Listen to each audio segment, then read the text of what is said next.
For decades, Julia Roberts has been more than a movie star. She's been the bright flame of Hollywood, the eternal pretty woman whose luminous smile and easy grace helped redefine what America means by sweetheart.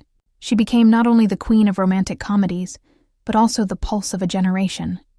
Every look felt warm, every laugh turned into a memory. And yet behind that golden light lived fractures you couldn't see, places where a dazzling smile hid a bruise, and every graceful step landed on the broken glass of private pain. Away from red carpets and flashbulbs is a woman carrying sorrows time never fully mended. And now at 57, life's weather still clings to her, an icy, relentless ache that threatens the peace she worked a lifetime to build. If Julia Roberts has ever made you laugh, cry, or believe in love again, let your like be a quiet tribute to an extraordinary woman. Before the famous smile lit up Hollywood, there was a little girl living in the twilight of heartbreak, where love felt fleeting and her house echoed with silence. Worry and the kind of sadness no child should bear. Julia Fiona Roberts was born on October 28, 1967 in Smyrna, Georgia, to Walter Grady Roberts and Betty Lau Bredmus, actors brave enough to defy the prejudices of the segregated South by opening an acting school that welcomed black and white children together. Martin Luther King Jr. and Ketta Scott.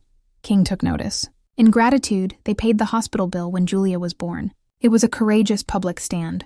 But courage outside the home couldn't save what was breaking inside it. Money was scarce. Stress mounted.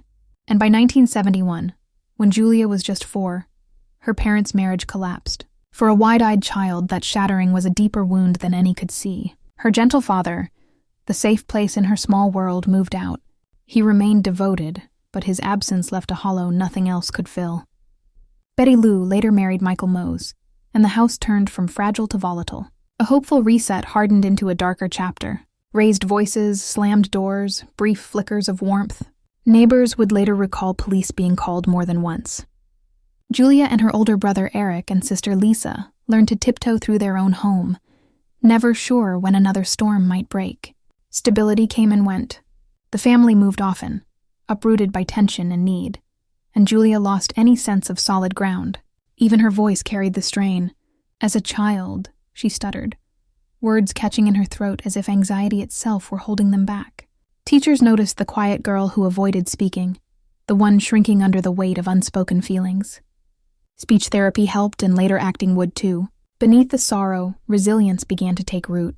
In 1976, a new half-sister, Nancy, was born into the same delicate household. The addition made the fractures more visible. The Roberts children weren't growing up in Hollywood's glow, but under the dim light of financial worry, instability, and unkempt promises. A home that should have been refuge often felt like a stage where fear got the loudest lines. The little girl grew smaller and quieter. Absences mounted, and the stutter hung on her like a stone. Nothing prepared her for the cruelest blow. In 1977, when Julia was 10, her father, her tender anchor, died of throat cancer. He'd hidden his illness to spare her, and then he was gone. Silence flooded the house. Every floorboard creak sounded like absence. Yet, even as he was dying, Walter left a last kindness, a series of cassette tapes of bedtime stories so his daughter wouldn't be alone in the dark. Julia played them at night, curling around the recorder like it was his hand. She listened until the tapes wore out, as if replaying them could hold him here. They were sanctuary and a reminder that the voice she loved most now lived only on tape. School was no embrace. The very smile that would one day captivate the world got mocked as toothy. What millions would later call beauty was in those years her deepest hurt. Still, out of loss, ridicule, and fear, a spark survived. First in daydreams and then on small stages she found acting, a place where the trembling voice grew steady, and the lonely child turned heartbreak into meaning. The grief of losing her father, the chaos at home, the sting of childhood cruelty. These carved a depth she would carry into every performance. It's how she became not merely America's sweetheart, but an artist whose work held the weight of lived pain. From that fractured childhood, a fragile, stubborn dream carried her from Georgia to New York City. In 1985, at 17, she arrived with a small bag, a few hundred, and grit. Winter cut like a blade. Her apartment was drafty. The heater coughed more than it warmed. She stretched cheap meals for days. The ache in her stomach became routine. She slept under extra blankets, and when the subway fare was too much, walked miles through the cold with worn, thin shoes.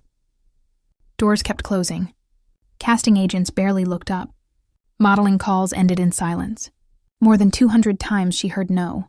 In the frozen dark, hungry and alone, she whispered one thing to herself. Try again. Small breaks came first. A Clearil commercial, just a flicker on TV, but it earned her a union card and a foothold. In 1987, Crime Story gave her a single-episode role. She worked through a fever and left set with special effects burns, new scars to match the old ones you couldn't see. But she didn't stop. Discipline became armor, resilience, her currency. Then came a choice no one that young should face. Survival or memory? The cupboards were bare. Rent was due. In her hands was the one object that still felt like safety. Her father's old watch, its metal worn smooth by the hand she once held. Pawning it felt unthinkable, but hunger left her no options. She slid it across the pawn shop counter, tears blurring the dial as though time itself were crying. It felt like losing him again. She left with cash and a hollow only love could fill. Years later, after the world finally knew her name, she found that same watch and bought it back. She didn't wear it as jewelry. She kept it as proof I survived and I didn't forget. The roles began to arrive. In 1988, Mystic Pizza was small but unmistakable. Critics saw a fierce energy. Roger Ebert called her a major beauty with fierce energy. A prediction fulfilled. Yet the fight wasn't over. In 1989, Steel Magnolias cast her as Shelby, a young bride facing illness. Fragility and strength wound together. She wasn't first choice, and the set wasn't always kind. Pressure mounted.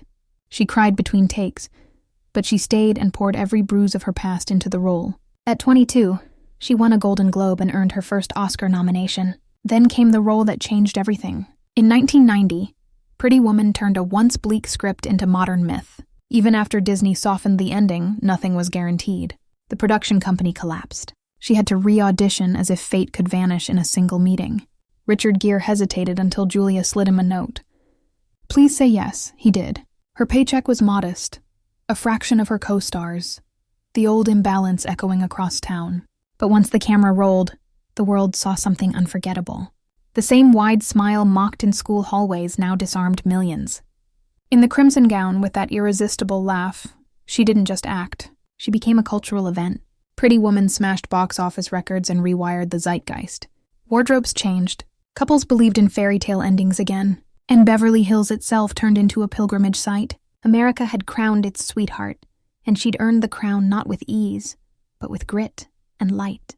Off-screen, fairy tales don't come with guarantees. Fame is intoxicating and merciless. She got engaged to Dylan McDermott, but love wilted under the flash of cameras.